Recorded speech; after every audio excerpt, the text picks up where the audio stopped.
샬롬. 오늘 우리 주의 평강이 여러분의 삶에 충만하시기를 진심으로 축복합니다. 오늘 우리에게 주시는 하나님의 말씀은 요한계시록 2장 8절로 11절의 말씀입니다. 서머나 교회의 사자에게 편지하라. 처음이며 마지막이요 죽었다가 살아나신 이가 이르시되 내가 내 환난과 궁핍을 알거니와 실상은 내가 부요한 자니라. 자칭 유대인이라 하는 자들의 비방도 알거니와 실상은 유대인이 아니요 사탄의 회당이라. 너는 장차 받을 고난을 두려워하지 말라. 볼지어다 마귀가 장차 너희 가운데에서 몇 사람을 옥에 던져 시험을 받게 하리니 너희가 10일 동안 환난을 받으리라. 내가 죽도록 충성하라. 그리하면 내가 생명의 면류관을 내게 주리라. 귀 있는 자는 성령이 교회들에게 하시는 말씀을 들을지어다.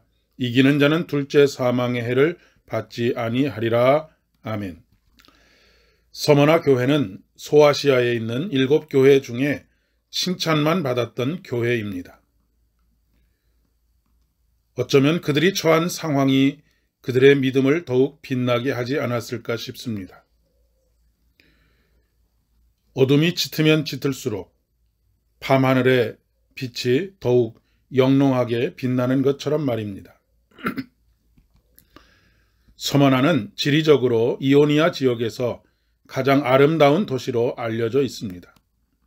특별히 서머나는 로마 제국에 대한 충성심이 남달랐던 지역입니다.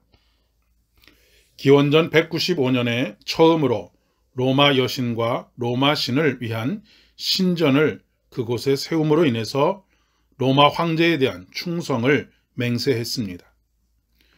그리고 기원 후 26년에는 로마의 식민지 중에서 여러 식민지들이, 여러 도시 국가들이 자신의 충성심을 나타내기 위해서 디베리우스 신전을 짓기를 원하고 각축전을 벌였는데, 이 서머나는 에베소를 물리치고 디베리우스 신전을 지을 수 있도록 선택되는 영광을 얻을 만큼 그 충성심이 남달랐던 도시입니다. 그러니 당연히 다른 여타 이방신을 섬기는 도시들과 같이 그들의 삶은 세속에 깊이 물들어 있었고 사치와 허영이 가득했습니다. 통상적으로 이런 도시 속에서 보통은 그리스도인들의 존재는 미미할 수밖에 없습니다. 그러나 서머나 교회는 그렇지 않았습니다. 특별히 서머나 교회의 주교였던 폴리캅이 순교를 당한 사건은 이 도시에 큰 파장을 일으켰습니다. 서머나의 주교였던 폴리캅은 군중들의 선동에 의해서 처형을 당할 위기에 놓였습니다. 치안 책임자가 부하들을 이끌고 폴리캅을 잡으러 왔을 때 폴리캅은 그들을 잘 영접하고 그들에게 먹을 것을 주라고 말을 합니다. 많은 사람들에게 존경을 받았던 폴리캅이 죽는 것을 바라지 않았던 치안 책임자는 이제라도 가이사가 주라고 선포하고 제물을 드리면 죽음을 면할 수 있게 해주겠다고 제안을 합니다. 그러나 폴리캅은 그에게 오직 예수만이 나의 주인이십니다 라고 하는 대답으로 예수님에 대한 자신의 충성심을 드러내고 있습니다. 원형 경기장으로 끌려간 폴리캅은 마지막으로 살아날 기회를 주려고 하는 지방 총독의 제안을 받습니다. 그러나 그는 정중히 거절하며 다음과 같이 다시 한번 이야기합니다. 나는 86년간 그리스도를 섬겨왔습니다. 그런데 그동안 단 한 번도 그분은 나를 섭섭하지 않게 하셨습니다.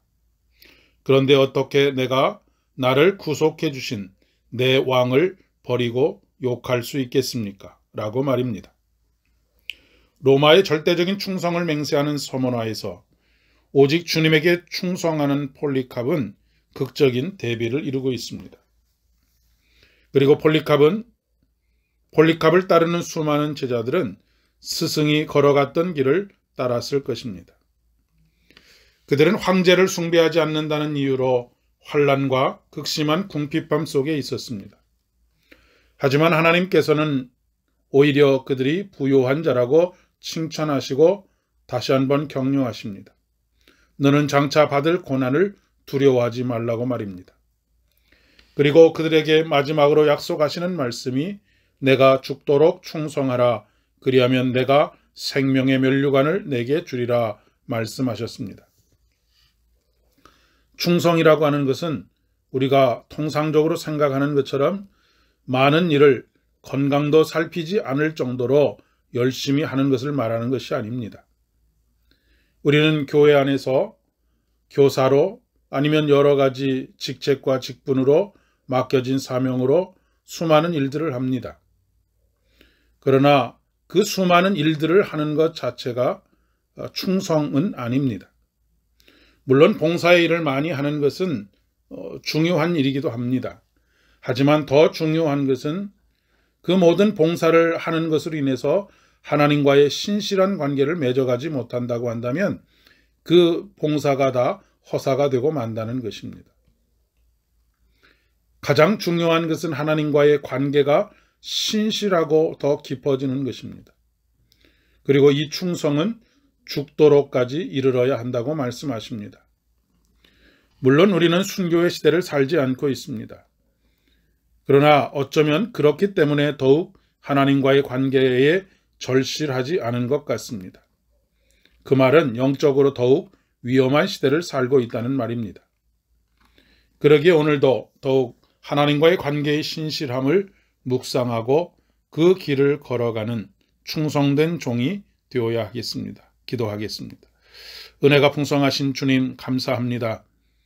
오늘 우리들에게 신실하신 주님을 깨닫게 하시고 우리들도 하나님과의 관계의 신실함 가운데로 나아갈 수 있도록 복 주신 것 참 감사합니다. 오늘도 우리의 삶에서 경험하는 모든 일들을 통하여서 더욱 하나님 앞에 신실한 믿음의 종들 되어줄 수 있도록 은혜를 더하여 주시옵소서. 예수님의 이름으로 기도드립니다. 아멘. 오늘도 승리하시는 하루 되시기를 바랍니다.